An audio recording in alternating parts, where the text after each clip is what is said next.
Today we're going to spend a little bit of time talking about the agency maturity curve, which is an interesting model designed for digital agencies, devised by MAP.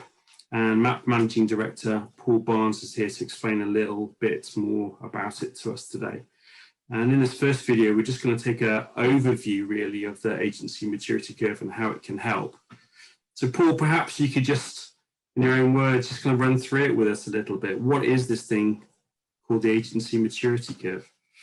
Yeah, hi Richard. So the maturity curve was very much built upon our many years experience working with digital agencies, and we wanted to find a way of codifying, if you like, what we have identified the thriving, the mature agencies that our clients strive to be. They want to know what that secret sauce is. They want to know what is it that those agencies do well. And so we've had to spend a lot of time reflecting and try to understand what all of the elements of that maturity are and put it into a form that can be useful, so that agencies can effectively self-diagnose where they fit on that maturity curve. What do we mean by financial maturity?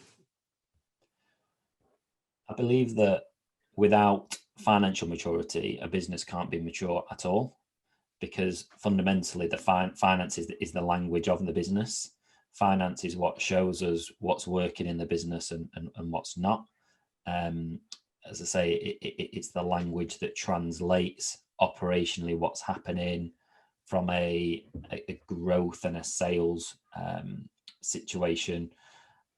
All of it shows up in the numbers. So we want to see that the narrative that the financials give us reflects what we're hearing and what we're seeing operationally in the business.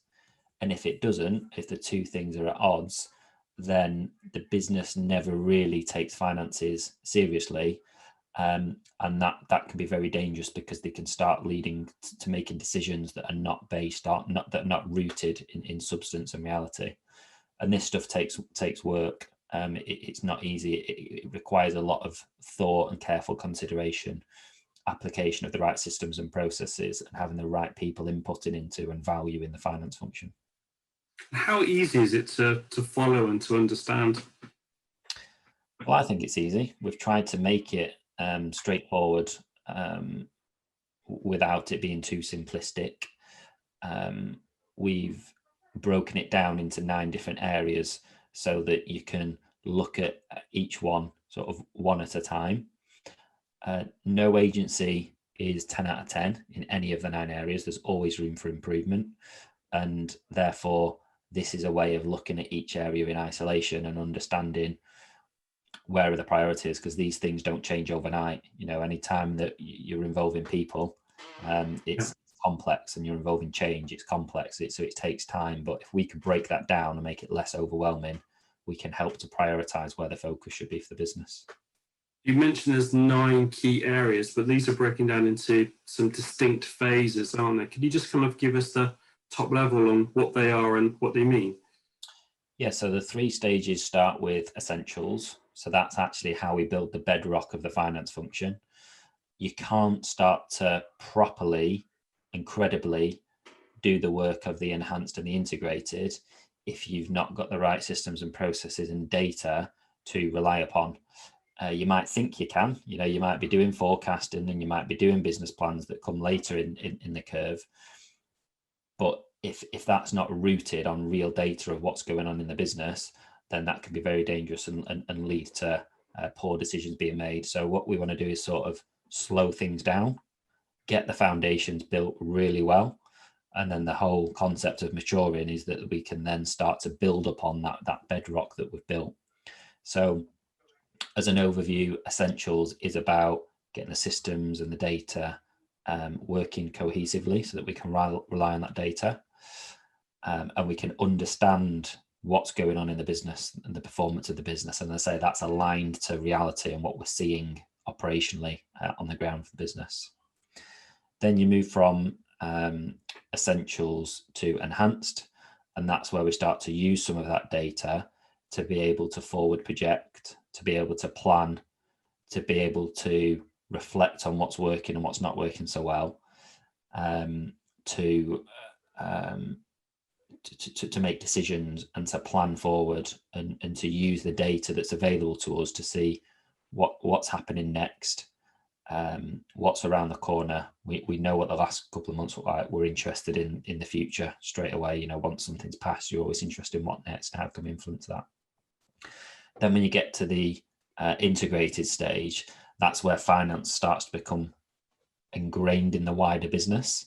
So that's when we start to, you know, work with the marketing people and the sales people and the operations people and the managing director and the finance people are all working together, and they have a comprehensive management information pack. So this now evolves beyond the financials, you know, beyond just the month-end financials, and starts to look at the real drivers of that business's performance. What are the levers that we need to focus on? Because you can't just focus on revenue. That's not a thing. You can't go out and get revenue.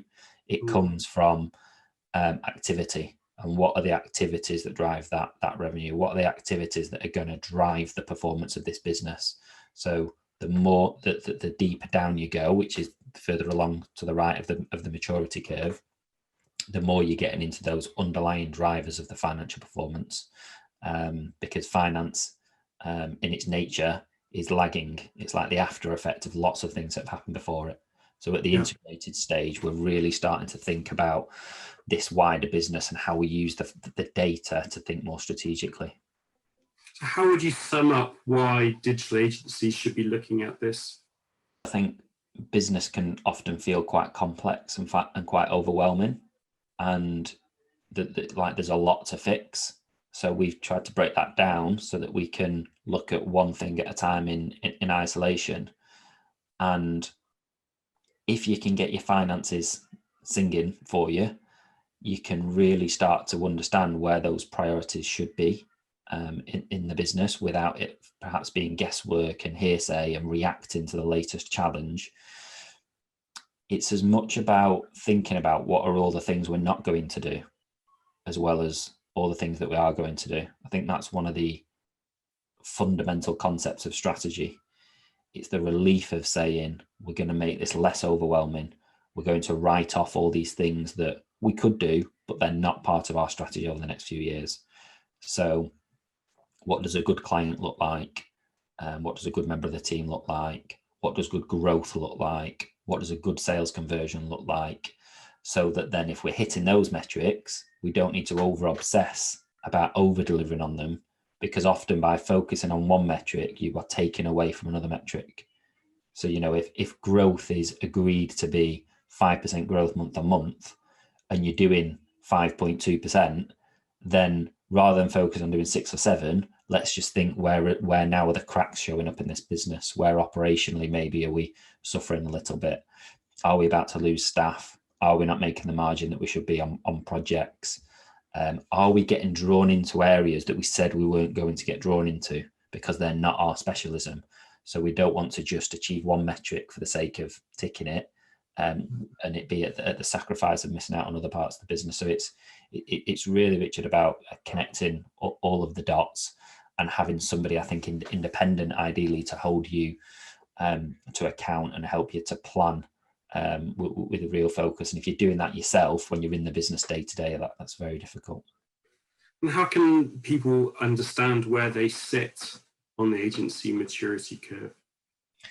So we created a scorecard so that somebody in an agency could self-diagnose where their strengths and weaknesses are and how they are dotted along the maturity curve. So it asks the right questions that the agency themselves can answer that will then help them to see where the areas for improvement are, and it'll give them a score as to how well they rate along that maturity curve, and then it'll break that score down into the 3 key categories.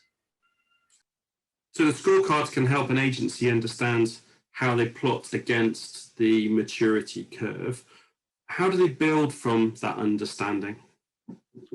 So because it asks very clear questions about what you've got in place and what you've not got in place, you know that by definition, those that you put a no to are the things that you should be considering working on, and then thinking about, of those, which ones are the priorities. But at the end of completing the scorecard, you actually get a report that helps to give some advice on how you might go about fixing some of the areas that you've not quite got to the level that you want to have done.